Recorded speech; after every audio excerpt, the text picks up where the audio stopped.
scene ਸ਼ਮਾ ਕੋਲੋਂ ਕੀ ਪੁੱਛਣਾ ਏ ਹਸੀਨ ਸ਼ਮਾ ਕੋਲੋਂ ਕੀ ਪੁੱਛਣਾ ਏ ਤੇ ਮਦਾ ਸੜਨ ਦਾ ਪੁੱਛ ਪਰਵਾਨਿਆ ਤੂੰ ਆਪੀ ਕੇ ਜ਼ਰਾ ਨਹੀਂ ਸੀ ਕਰਦੇ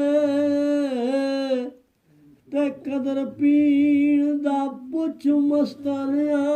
ਤੋਂ ਆਪੇ ਕਦਰ ਕੀ ਜਾਣਦੇ ਨੀ ਕਿ ਕਦਰ ਯਾਰ ਦਾ ਪੁੱਛ ਦਵਾਨਿਆ ਤੋਂ ਤੇ ਮੁਰਤਜ਼ਾ ਨਜ਼ਰਾਂ ਨਾਲ ਪਿਲਾ ਦਿੰਦੇ ਤੇ ਪੀ ਚਿਸ਼ਤੀਆਂ ਦੇ ਮੈਂ ਖਾਨਿਆਂ ਤੋਂ ਉੱਤੇ ਪਵੇ ਨਵੀਂ ਮਿੱਟੀ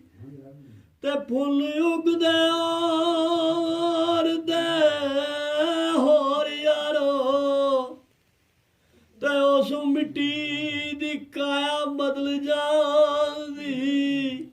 ਤੇ ਭਾਵੇਂ ਕਲਰ ਹੋਵੇ ਭਾਵੇਂ ਸ਼ੋਰ ਯਾਰੋ